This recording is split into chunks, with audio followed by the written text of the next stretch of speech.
Hi, my name's Benji and welcome to Dice vs Cards. Today we're looking at Silver and Gold, a 2 to 4 player competitive flip and write game where you get to turn cards upside down and then draw whatever's on that card on a dry white piece of card.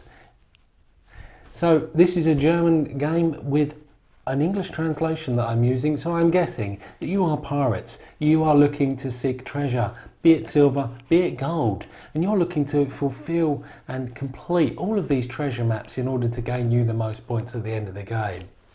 So let's see how this plays and whether this could be the next game for you.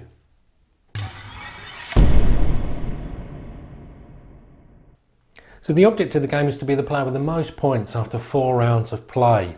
Setup is straightforward. You'll deal each player 4 of these treasure map cards and they'll pick 2 of them to form their starting collection. And there'll always be 4 then treasure map cards face up communally in front of everyone, because the idea is that you mark off all the spaces on these treasure maps, score them and then pick a new one to replace it. So that's as simple as setup is. You need your dry erase marker available because all of these cards can be written on and then wiped off. So each round consists of, if you like, 7 turns, and it's as simple as flipping over the top card of this expedition deck that's shuffled at the start of every round, and then, as you guessed, you're going to be marking off crosses on one of your 2 treasure maps in the shape that's found on the expedition card that's face up. So if at any point there is no space for you to mark off an area, you're forced to, but you can also choose to, mark one cross off that's already been placed. So one of 3 things can potentially happen when you mark crosses on your treasure maps. There are these X symbols, and whenever you mark a cross on one of those, that simply allows you to mark an extra cross. And you can do that on either one of your treasure maps that are in play at any given time. Anytime you mark off a cross, you're going to mark off from left to right, top to bottom on your player scoring card here, the next available coin. And anytime you fill up a row, you're going to gain access to trophy points. And this is first come, first serve. So the first person to complete a row gets 6, the second 5 points, and so on. Then the final thing that can happen is you can cross out a palm tree. And palm trees are going to score you a number of points immediately, which you mark here in the bottom of your player score sheet, equal to the number both on the card that you've marked off of and any palm trees that are in the communal area. So this is in the communal area, but let's just say it was in your play area and there were no palm trees here. That would just give you 1 point, which you'd mark off there. So the idea is you keep flipping cards, all simultaneously marking off spaces on one of their treasure maps until you're able to mark off all of the available fields or spaces on there. And at that time, and if you do it at the same time as someone else, you'll then score that card at the end of the game and pick a treasure map to replace it. So one last thing to note is that there are also these seals here in the top right hand corner, and they give you bonuses and synergize with treasure maps of different colours.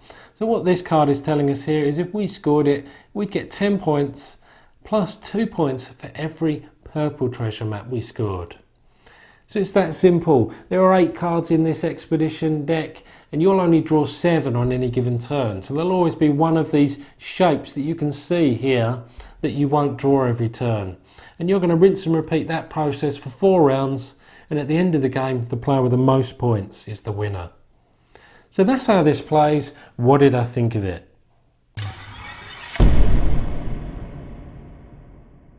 So who is this for? Well, it's a lightweight game with Tetris shapes in it. So if you're a fan of the Game Boy Classic, you're going to feel the gravitational pull to silver and gold. And honestly, if this is more like a tile placement game distilled down into a pen and pencil game. So if you like that more portable style of tile placement, then there might be something here for you.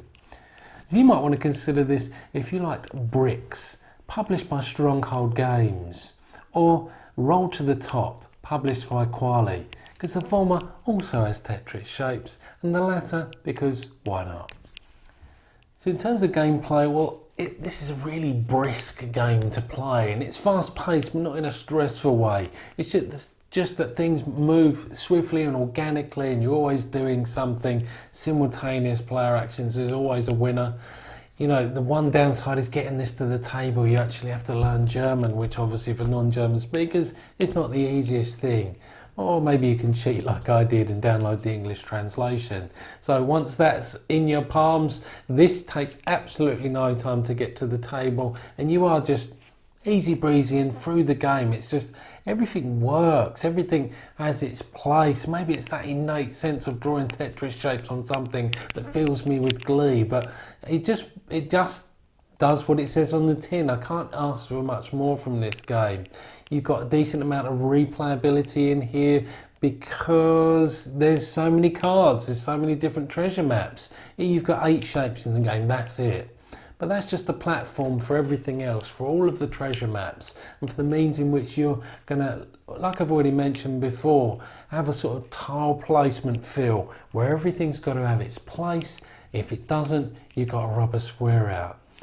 The fact that you're going to be drawing 7 of the 8 is important because you can start to learn what shapes are coming and get better at the game through means of deduction. I get better almost exponentially each time I play this because I'm learning counting cards maybe. Maybe the next turn is a game of poker, but let's not talk about how bad I am at that game. I digress. From a gameplay experience, there's very little wrong with this.